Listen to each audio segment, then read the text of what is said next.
hi bye थीवो मियां bye थीवो धारा थी के तो ठीक है बाय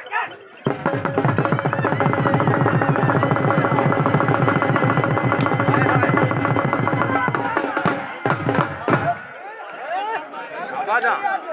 आ